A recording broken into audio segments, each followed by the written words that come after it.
Omade she wo kwa ba ediba attention TV so musumfo nana tini eni me do obo ade na sese ode ene den so ache me bibia wo ye wo wiase bia pem na kwa wonim na dabi unsuruma ebepie ebinim kran prepe no msa brabo de ombeja ebinim abrabo bia ni ha obeja ebinim obo ade adaro me bibia wo ye bia opem na kwa wonim a ebeye enemenya me papa kasie bi wo efie ha me ne eba behwetwe enkomo metwa me ho aba me ba me ni din ebetudwa na ya pem so na yakọ ni we fa be wo so de bia sana me ka cho me kwa ba sisi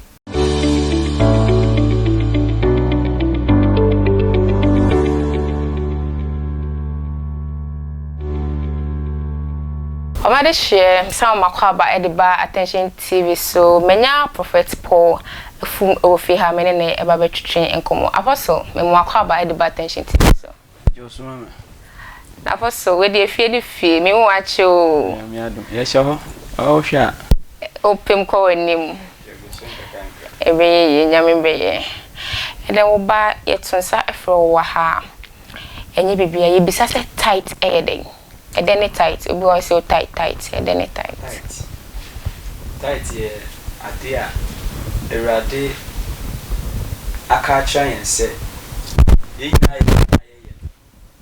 ye nche muten ye ebupen uche mutana wode baako aba erade fi na ehonso agahwe onyame ayi sofo ene edwumayafo bebre a oboa na bi nso mo to mo so wo do nyame edwuma nti ye kata iti ye ade a ye de buka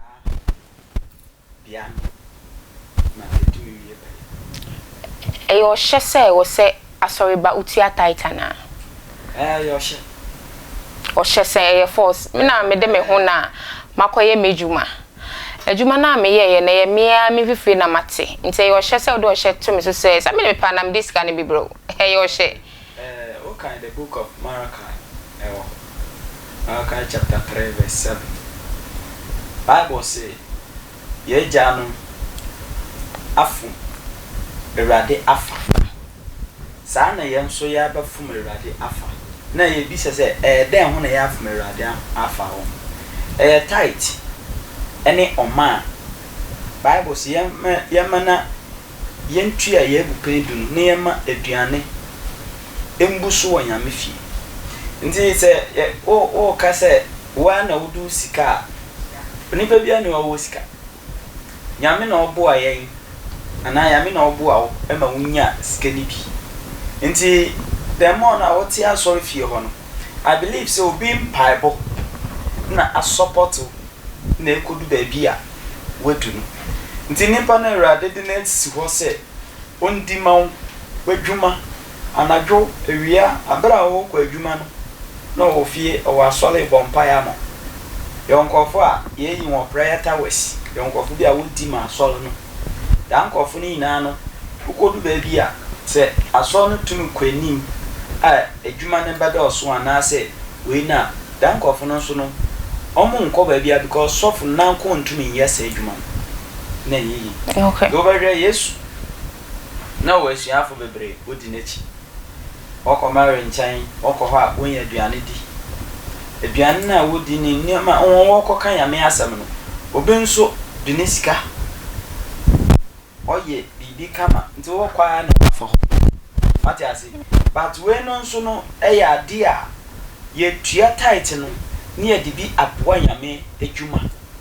nti tight de oba Bible mu a eyo hye se dia wo bompa se rade bi kwan mo no sa na wo de ba na so na ya bompa Bible se sa wo de utua tight na odidifo bia odidi wa adwuma mu no erade wo ho kwan se wo be si ne kwan de wa bi osoro ama wo na inhira aye mabusu wa de krade na wo du sika na wo adwuma no sa de no betuma wie paye me say ba bisa say tight to your sacrifice ana sure so dem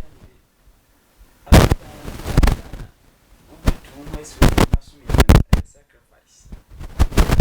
no be nyame ti wo no krem ye ya wadi bia obeye wo nyame mu pia a sacrifice because you want your maybe my Ura fear because of say we do Nipeduana apa for renting a dibia or ye piano a count say between my yeki between my boy maybe pay. Okay, Apostle say sacrifice me pese me bisa say obi ebetimi abuild the altar e woni fie o sorry de bia o ye sacrifice the massa altar no obi e di ensuo eye obi nsusu betwa aboa atoso ni nyina enye sacrifice ni bia ni na ye sacrifice but ye wonia wo sacrifice wo di amam but what you say me say ye nyame aduma. It is based on what you are saying. So for all me actually say ne o kanu de me meti ase ne say utwa aboa nche say bosomsoma na me nka say ya bosomsoma ne me bi o ma Kristo moja ebe ye me kai say first no na omutwa aboa e de me Sunday school in church say no mtimi twa aboa no mdi moja no aye edan ho ne no nsusu no omsoma bosoma na that time no aye nyankopon no ma musi aye sa because of on minor solitude Bible say me de owo sunsun baba betwem but what I say nti owo sunsun na betwem no na ya me mama wo ye sa sacrifice no okay. But in yesu no odini moja abesili bibia no nti enne hu hia moja twabiem okay hu hia maye moja twabiem di se wo bedi yame achi a wo kan yame asem a Bible say ono na kwan nkwa ne nokre obi nkwa ne change so number onam no so nti wo ba famia ni chekire e kire wo sesi mu ni cheche nyame asem no yesu na asem a yede ye ho atoso no bebre ni nkire se yenkotwa moja okay nti 50-50 wotwa moja na eye ana enye depend tight etimi etwitwa yen free ye juma otimi gi yesi ebelu so ejuma utia o tight etimi gi free mana wow if you know is it concrete yeah etimi bo na mam pese me connect wa ha ne se utia tight no enye ejuma nko pese but ebia ejuma mu nyame fa saa wo tight no so odi yi wo fi ohaw bi mu odi yi wo fi yare bi mu odi yi wo fi akwanhie bi mu nti se e banyame fie ne ye saa de no a saa de na me ne wo ye etum wo ayen edi yin fi nyoma bebre mu an se esua de bi me ka se zikia ka asem bi se rade kai se mananti wani mpan oye nyoma bi ma urade osi aso dan kra de ma urade what I say nti sad ni na no e ya folbo a wa fi ni mu adan abo difference ewo apam mu ene tight no difference be no because minim say apam de mato akasa ato asori de mato ekonya esi asori dem bibi eto me amini nyame etentam ama na fasa de ne so e de ageme nti tight ene apam no difference e wo mu ne den what to bibi esi asori ena apam meni erade apam se mayesi ati asi me fa ne se meni erade apam se erade ma brabo nyina mediwachi isumu eni temu mediwachi ye wa pam sa pato ati asi hanti esra apam no ni yankopon be nya wiea se obedi erade achia ubedi na chidi a ne aka obobia no so follow na way Apostle me pa show say utia o tight e wo asori de bia na o ho chiro ya pam ba school fees obetima call sofo ho e wo emwa because of say utia o tight ana ye wo tight kwa ye wo asori a bia be bia asori na du say unyamwa na kwa bia wutuma aboa atwati ase na enye be brain so ɛna wɔde ahyɛ wo tiri mu sɛ yɛbɛboa but me de me nim ni sɛ wohia mwa anaa wo ho kyerɛ wo kwan bi so a wokɔ a yɛbɛtumi aboa wo patwate ase wobɛtumi aboa wo na wo nso because of saa wei ni ntim de ahwɛ wobɛtumi ayi one man wokɔ asɔ dan mu a yɛwɔ dues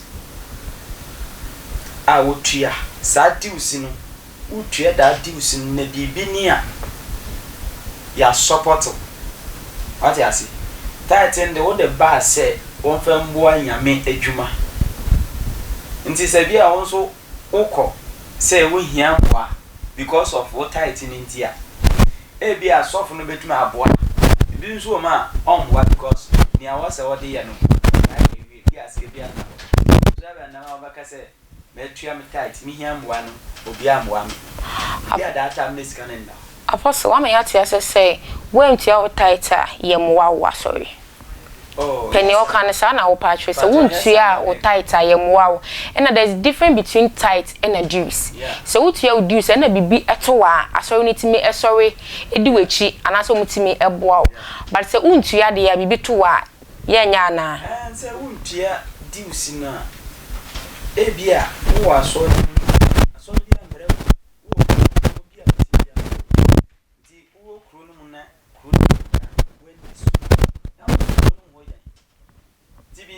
To my toa.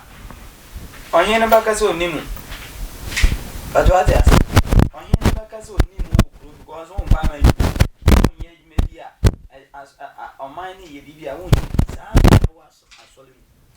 See, who quite so dear, I bet what I was said, who follow. So, Madam Anwase. And one meal we say, so utia time, sorry, interested be at war, sorry, cause for say, and your best school is cramming to mean to ya, and your mamma cramp, and Mamma Miss Cannon Fango Tadaka, so for say there be a monyanissa, but so utia juicy dear, and no be at war, do what you know about what you don't know, Maka Fenesi car, and was say, or Modemana, Mamma be, was say, or Modemobia, or Mutime, at the mount. Ajafo medama se eyamo somfo nana tili enye medam microphone nyina ase program eye Tvgh Foundation on the soya sena program yi ebrimabri nyina maame yeda wase nyame onye okese Tvgh Foundation si dey osibro nya ya ye babedi enye mkoa na mbedi onye akokọ na wo twe na wo fa ne sre ehiafo ewo ho ejanka efo ewo ho enti bibia obenya bia obetimi e de aso na sene se ya tare o se ye mpabo obetimi e de aso na sene otimi e de akwakoboa mobrohufo ejanka fo makra mo dasene yesan ebehia ewo Attention TV so